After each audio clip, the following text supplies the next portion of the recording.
नमस्कार मित्रांनो. 8व्या वेतन आयोगाबाबत देशातील लाखो केंद्रीय कर्मचारी आणि पेन्शनधारकांसाठी मोठी अपडेट ही समोर आली आहे. पगारवाढ, फिटमेंट फॅक्टर, जुनी पेन्शन योजना आणि किमान वेतनाबाबत सरकार काय निर्णय घेणार याकडे आता सर्वांचे लक्ष राहिले आहे.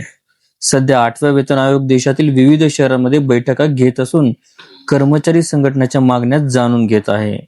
मात्र सरकारसमोर मोठे आर्थिक आव्हान उभे असल्याने सर्व मागण्या मान्य होण्याची शक्यता कमी असल्याचे संकेत हे मिळत आहेत.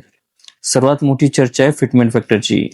कर्मचारी संघटनांनी 3.83 फिटमेंट फॅक्टरची मागणी केली आहे.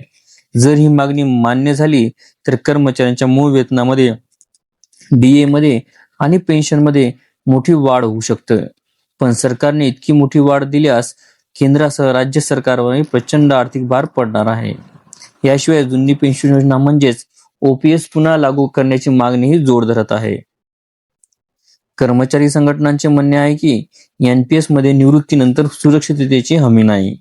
ओपीएस मध्ये शेवटच्या मूळ वेतनाच्या 50% रक्कम पेन्शन म्हणून मिळते. मात्र अनेक तज्ञांच्या मते आता पूर्णपणे एनपीएस बंद करणे सरकारसाठी सोपे नाही. दरम्यान सरकारने युनिफाईड पेन्शन स्कीम अंतर्गत आपले योगदान 18.5% पर्यंत वाढवण्याचा विचार मांडला आहे. त्यामुळे आता ओपीएस ऐवजी ओपीएस सारखी सुरक्षित पेन्शन देण्याचा पर्याय चर्चेत आहे. तसेच कर्मचारी संघटनांनी फॅमिली युनिट 3 वरून 5 करण्याची मागणी केली आहे. कारण आजच्या काळामध्ये शिक्षण, वैद्यकीय खर्च आणि वृद्ध आई वडिलांची जबाबदारी मोठ्या प्रमाणात वाढली आहे. आता 22 आणि 23 जून रोजी लखनौ येथे होणाऱ्या मोठ्या बैठकीमध्ये सर्वांचे लक्ष लागले आहे. या बैठकीमध्ये अनेक कर्मचारी संघटनांची थेट चर्चा होणार. त्यामुळे 8वा वेतन आयोगाबाबत पुढील मोठा निर्णय लवकरच समोर येणार आहे. तुमच्या मते सरकार 3.83 फिटमेंट फॅक्टर मंजूर करू शकेल का?